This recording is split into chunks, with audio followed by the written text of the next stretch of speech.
My son was crying, not whining, not throwing a tantrum, he was shivering. Shoulders curled inward like he was trying to disappear inside himself. He burned his hand with warm water, she said, a casual lie wrapped in maternal concern. I looked at her, no tears in her eyes, just inconvenience. We drove to the hospital in silence. He clutched my sleeve the whole ride. I kept my hands on the wheel, white-knuckled.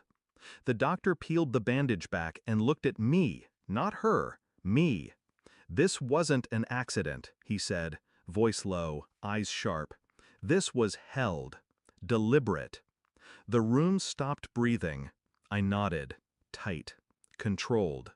Something in me split. Not loudly, just clean. She didn't ask what the doctor said, didn't follow up, just lit a candle and scrolled her phone while our son lay on the couch, thumb in mouth, hand elevated like a wounded soldier. I watched her from the hallway, watched how still she could be, how untouched.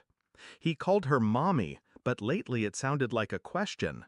I started seeing things backward, conversations replayed, smiles that didn't reach her eyes. That one time he flinched when she reached to hug him. The bottle of sleeping pills I'd found under the sink, not hers. She never wanted children. She said she changed her mind. Maybe she meant temporarily. I didn't accuse. I observed. Every lie has a rhythm. Hers pulsed steady. She left her phone on the nightstand sometimes. That was her mistake. The texts were nothing, at first. Then one from a contact saved as Laura. "He's getting in the way." Another, "He asked where the bruise came from. I said he fell." He didn't believe me. I copied them, quietly, unblinking. I checked cameras, the baby monitor logs, the motion detector records. Patterns formed. She was always in the room.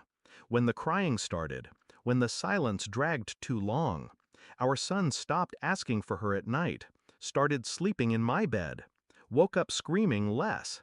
Still, I didn't confront. She needed to feel safe.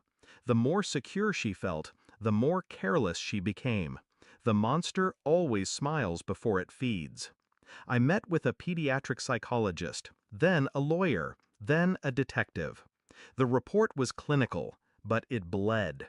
Burn marks inconsistent with warm water, finger-shaped bruises, neglect indicators. They asked if I wanted to press charges. I said not yet. Not before she knew that I knew, and not before I made her feel what he felt. Powerless. That night I left the envelope on the kitchen table, sat across from her, watched her read. No words.